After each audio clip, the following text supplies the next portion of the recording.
Week 7 in Fredericksburg area high school football is in the books. We'll recap all the top stories on this week's Varsity 360 right now.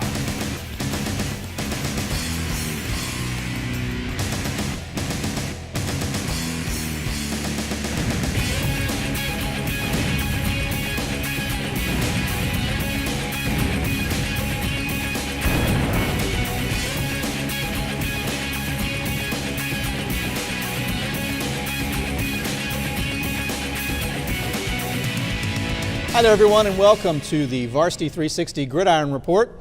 I'm Mark Coleman from the Virginia Varsity Sports Network. Very happy that you found us here and happy as always to be joined by one of my favorite members from the FLS Varsity team. He is the Assistant Sports Editor for the Freelance Star. It is Mr. Justin Rice. Justin, good to see you, man. It's been a while. Been a little while. Glad to be How you been? back in the studio. Getting along.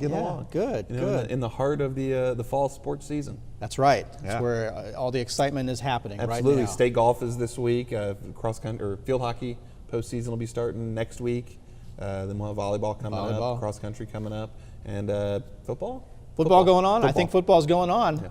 Yeah. A little bit rainy this past Friday. The weatherman sort of lied to me. I thought it was going to be a nice Friday evening. I thought the rain was going to come Saturday morning. I was wrong.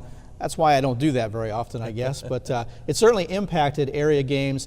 The story for just about every game across the board was rushing. If you could run the ball, you had a chance to win. Yeah, this Friday it was my turn to be in the office. Not a bad night to not be out, to be in the office.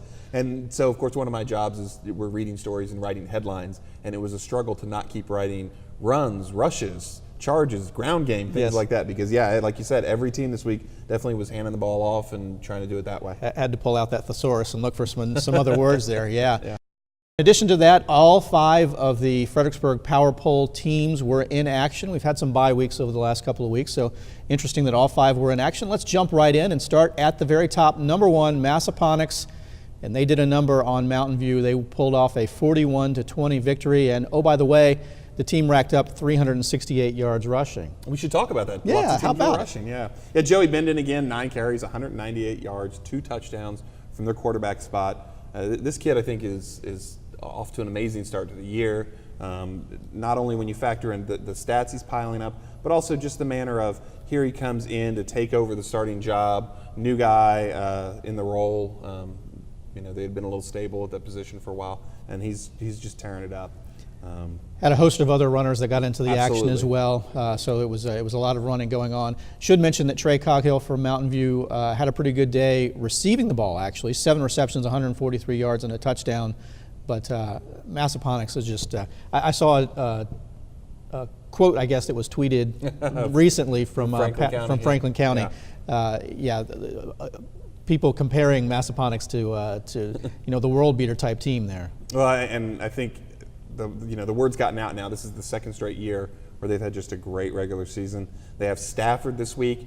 I think, doing the math sort of on paper and in my head, I believe Massaponax clinches a playoff spot with a win against Stafford this week. I think that would take care of that. Certainly they're going to be in the postseason. It's just a matter of how high up they fall in the region. It's a little tougher because they're fighting with Tuscarora. Tuscarora's got a really nice schedule left. I think if Tuscarora can win out, I think they're likely the 1 seed, and Massaponax, if they win out, would likely be the 2 seed. But of course, Tuscarora's got to play Briarwood still. They still have some games like that coming up. Right. Who knows how it's going to go. Meanwhile, Mountain View is clinging to some playoff hopes. They've got a big game coming up this week, I know, but they're not out of the picture. Yeah, and we're going to talk about that here in just a minute. But, okay. But yeah, Mountain Hold that View, thought. It's not over for Mountain View. It's certainly not. The games are certainly in front of them. They can win and still make the postseason. Meanwhile, number 2, Courtland, took it to the shed on Spotsylvania. I don't think I got that quote quite right, but they did the number on Spotsylvania, a 60-7 victory. Courtland with 393 yards rushing in this game. A couple of big stat lines there from some of the Cougars. Yeah, 137 yards for Victor Green, 135 yards for George Cheetham, and it's the Cougars doing what they're doing. Handing the ball off and running that wing tee. I think Courtland looks great. I think they're certainly at this point going to be, a top 4 team in the 4A. Barring a collapse, they look really strong to be a top 4 team in the 4A North, and then they're going to get to a spot where they're going to play some good teams, and let's see how they can do. Salem, Sharando, Liberty. Those teams in the 4A North look pretty good as well. Eastern View, of course. Right. And I think, somewhere on those 5 teams is who's going to come out of that. And then you get over to the other side, and you got to play some strong teams on the other side in the 4A South. But Courtland looks really good right now. And you see teams that are set up like this, teams like Courtland and Massaponax that have historically had these strong running attacks. It's really difficult, especially when you've got multiple weapons like that. It's difficult for teams to prepare to defend them, and they tend to find their way pretty easily into the playoffs and, see how far they can go. But yeah, I think so. Courtland is just very stable. Same with Massaponax. They're very stable. They do what they do, and they've done it that way for, 10 and 15 years, and they're going to be good at it. We'll talk about a segue. Number 3, James Monroe. They continue to roll. They went out east a bit and won over King George by a score of 54-14. 441 yards rushing for this JM team. I told you there was a lot of running going on. Well, the thing that impressed me about this game was it was 21-14 at the half. Of course, last year, the two teams, JM and King George, played in a sort of similar situation. They played on a Monday night over at Maury on a rainy, soggy night. Right. And in the second half, King George went to its wing tee and just single wing, and just ground James Monroe down. JM couldn't stay on the field consistently because they couldn't run the ball, and King George, they couldn't get the King George offense off the field because King George was running it. Today, the second half this week, or last week, the complete opposite story. Vincent Ura from James Monroe. From out of nowhere. From 192 yards, not out of nowhere. Well, you saw him in the first half as a ball carrier, maybe the primary guy against Essex last week. He got dinged up, didn't play much in the second half. But he's one of the best JM kids I've seen in the last couple of years in terms of getting north and south, putting your head down, and just go get 3 and 4 yards. Let's take those to start with, and then 6 yards and 12 yards will start to come. Of course, he 192 yards. He only needed 7 carries to do it, and he got 3 touchdowns. That's a pretty good day. That is a pretty good day. In fact, it was a good enough day to have him be named the Freelance Star Player of the Week. So congratulations to Vincent Ura from James Monroe. Also had an interception, I think, in the game. And that might have gone for a touchdown. I believe it might have. And actually, I think he had 2 interceptions. One of them went for a touchdown. He had a pretty good day. He had a good stat line, no doubt there. Rodney Richards from King George, a name that we actually don't call very often for the Foxes, had a good day running the ball. 12 carries, 110 yards, and a touchdown rushing. But James Monroe with the big victory there. Yeah, and JM, one of those teams where they're near the top of the 3 East, maybe going to have a hard time catching Lafayette, Loudon Valley. We'll see. If those teams win out, I think they have the edge. But James Monroe's strength of schedule certainly shows off. Oh, yeah. And I've noticed things like Petersburg down in the Richmond area has been picking up wins, throwing in some James Monroe points there. The Petersburg team we saw score points against James Monroe, not that bad, winning games, helping JM out. Yeah, absolutely, absolutely. Meanwhile, King George on the outside looking in right now. On the outside looking in right now, on the bubble, games that they probably feel like are winnable coming up. You still have Spotsy, you have Chancellor, you have Caroline. You get some games you can win and get in there and be probably at this point in the lower half of the 4A North schedule, or the standings, yeah. So actually JM and Eastern View were tied at number 3 in the power poll this past week, and Eastern View with a very comfortable victory over Brentsville, but finishing with a score of 66-10. This kid, Kendrick QB, if it was a good night for running the ball, you know that QB had to be involved in that somehow. I think, weirdly enough, the very first Varsity 360 you and I ever did together, Kendrick QB had a big breakout game. I believe that was definitely the case. And, he's just piling up the yards. He's got huge numbers, 1,425 yards on the season, 20 touchdowns. Here's the thing with Eastern View. This is what you're going to focus on. It's coming to a head in the next couple weeks. Liberty, Fauquier this week, Liberty coming up on the 25th. Those 2 games are going to be key. Those are the games that are going to decide, are they going to be in the top 4 in the 4A North, or are they going to be in maybe the second 4, in the top 8. So big games to come for them, but they just roll right now. Oh, absolutely. And QB, 269 yards rushing on 10 carries. So, and 4 of those went for touchdowns. So, he probably could have racked up 500 yards if you didn't stop when you hit the end zone. Crazy. Josh Stallings with a good day passing the ball. Only 6 completions, but 3 of those went for touchdowns, 6 for 11, 93 yards. So a good night all around for Eastern View. Number 5, Colonial Forge with a 31-0 blanking of North Stafford. This is actually the 3rd consecutive shutout that Colonial Ford has pitched, and the game before that, North Stafford shut out the Eagles. So it's sort of an interesting trend there with a number of, I guess it's 4 years in a row now there have been shutouts in this game. Yeah, and Colonial Forge I think is a team maybe on the rise. from a rough start. Sounds strange to say that. It does sound strange to say that. But again, we thought this was the case. You looked at their schedule early on, and it's bared out. They're in second place in their half of the 6A South, ahead of, I believe it's 4 2 or 1 loss teams with 3 losses. Their schedule's that good.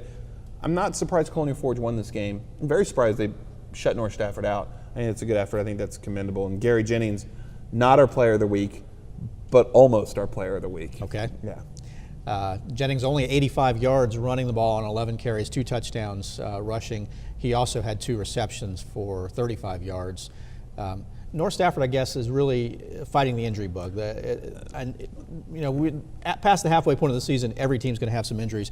They've had some injuries to some key skill players. Yeah, I think that's the sense I get. That they're battling that a little bit, but they're still not in bad shape. They're 4-3 again. They've played Colonial Forge now. I think you look at now, Massaponax is the big one on their schedule to come, and but then some winnable games. You're going to need them, but I think North Stafford's got a great shot to finish in that top 8 and be at home in the first round of the playoffs.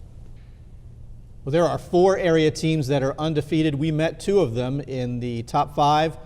Washington and Lee moves to 6-0 on the season with a big 45-0 victory over Lancaster. A couple of good rushing stat lines in this game as well, Justin. That's sort of been a theme, hasn't it? It's like you predicted it.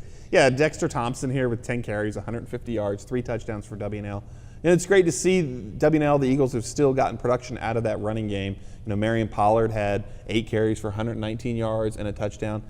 The Eagles lost DJ Weldon, of course, I think was a big part of their backfield. They've pieced it together, handed it to other guys a bunch. It's still been really effective. For W&L, one of the first teams in the state to clinch a playoff spot this year. They're in for sure. However, everything points to November 1st, first Saturday in November, Essex in Montrose. Biggest game of the year, I think, for W&L as far as the regular season is going to go.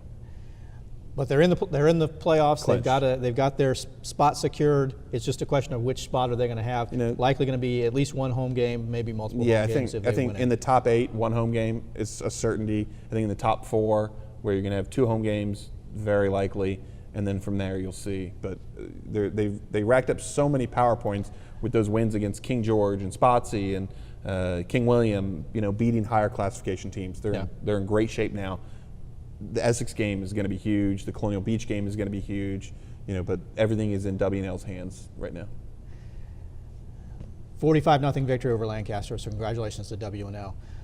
How about this? We've got a first victory of the season, Chancellor, and it was a big victory, 57-0 over Caroline. I have a feeling that Chancellor enjoyed their homecoming there. Yeah. Jason Brown, their quarterback, was 10 of 14 for 272 yards with 3 touchdowns, 8 carries for 98 yards rushing, 2 more touchdowns. Wow. Also was in the discussion for Player of the Week. For certain, those are great. Why not? Sure. Yeah, that's a great line for Jason. And I think for the Chargers to get a win, again, I love talking about PowerPoints. Chancellor's not done yet. They have games on their schedule that they can win. They've played well. They've played decent teams closely at times this year. Chancellor's not done yet. That's the interesting thing about high school football, different divisions. We just talked about Washington and Lee. They've played 6 games out of a 10-game season. They've already secured a playoff spot. Chancellor wins their first game out of 6, and they're not out of playoffs yet. Not yet. That's interesting. That's interesting. Emmanuel Jenkins, by the way, from Chancellor, was the recipient of 3 of those Jason Brown passes. He racked up 133 yards, and 2 of them went to the house, 2 touchdowns receiving for Emmanuel Jenkins.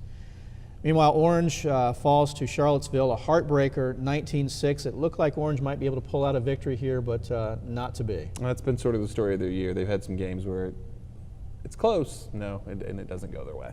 It's going to turn around there for them eventually, I imagine. Yeah. Big game between Brooke Point and Stafford. Brooke Point pulls off the 31-7 victory. Brooke Point with some nice special teams play, I believe, in this game. Yeah, and that's a team that's really improved, I think, as the season's gone along. They went from getting blown out to playing close games to starting to win some games. Now they're getting on a little bit of roll. That's a big win this week, I think, and they got a huge game coming up this Friday, Mountain View. Yeah, huge no game. doubt. Louisa with a big victory. A bit of a surprise here, at least to me, at least in the final score. A 56-26 victory over Western Albemarle. A lot of running, but it wasn't Trey Cherry with the bulk of the yards in this game. Yeah, and I'm ashamed to admit it. I wrote the Louisa season preview for the Freelance Star. Never heard of Joe Whalen. Joe Whalen, 19 carries, 158 yards, 2 touchdowns, running that Louisa single wing. They're going to run up some yards. This was the surprise score of the week for me. Western Albemarle, I thought was a pretty well-regarded 3A team. And it's not that Louisa won the game. Louisa won the game going How away. they won the Yeah, game, that surprised me a little bit. So it looks like maybe the Lions are in pretty good shape heading into the bulk of their Jefferson District schedule. Yeah, how about that? Yeah.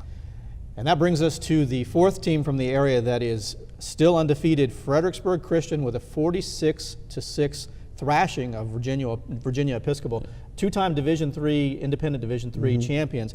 Clearly not the same team that they were in those state championship years, but still, this is a big hurdle for FCS to overcome. I think WNL has had several of those games. Just like, okay, let's see how they are in this game. Right. They've come away well. They're going to, we're going to see what kind of playoff run they make. It doesn't seem like it. If it's Virginia Episcopal, it'll be that hard for them. But Right.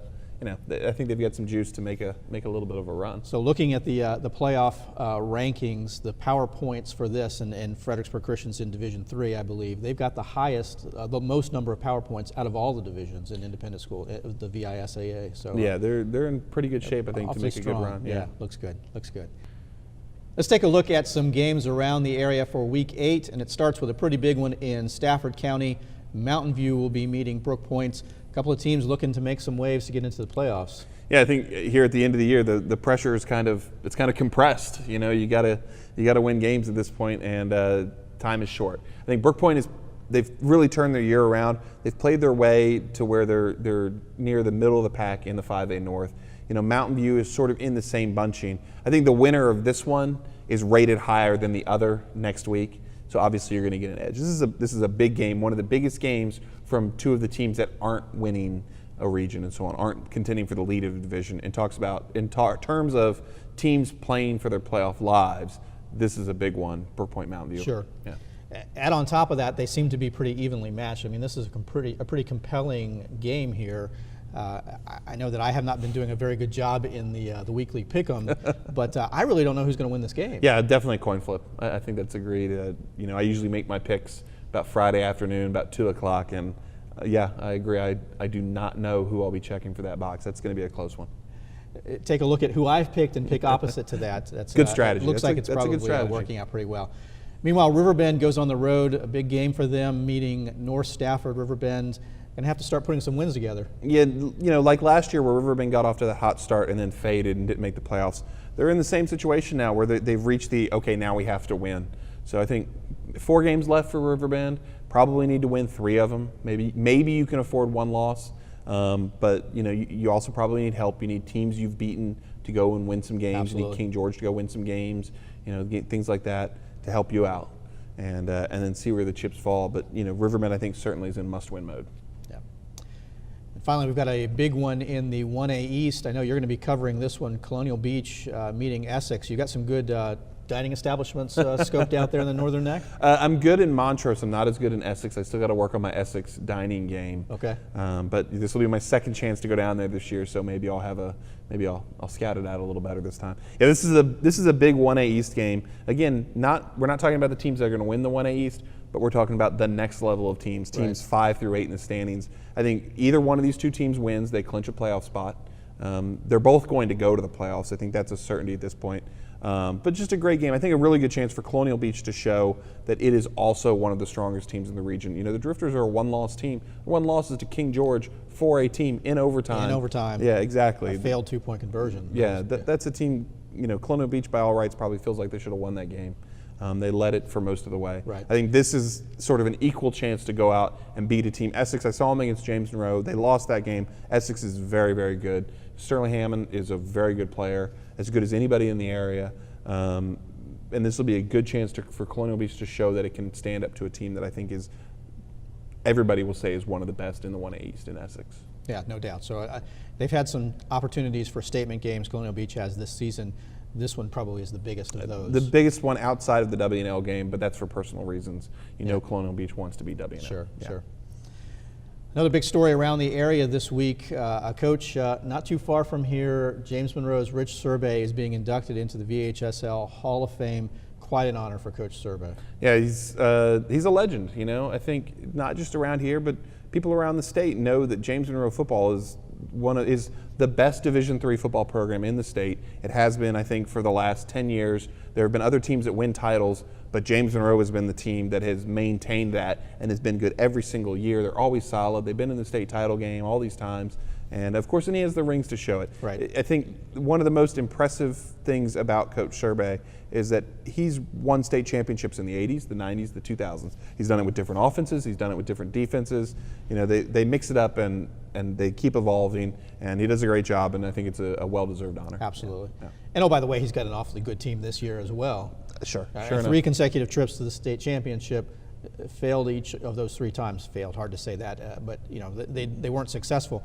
But this team looks like it might be better than any of those 3 teams. If Vincent, at this point in the season, if Vincent Ura is the answer at running back and can be consistent and consistently give them yards, yes, they can be as good as they were last year and the year before. That's the whole. I think the whole bulk of their season rests on: can they run the ball? Can they stop the run?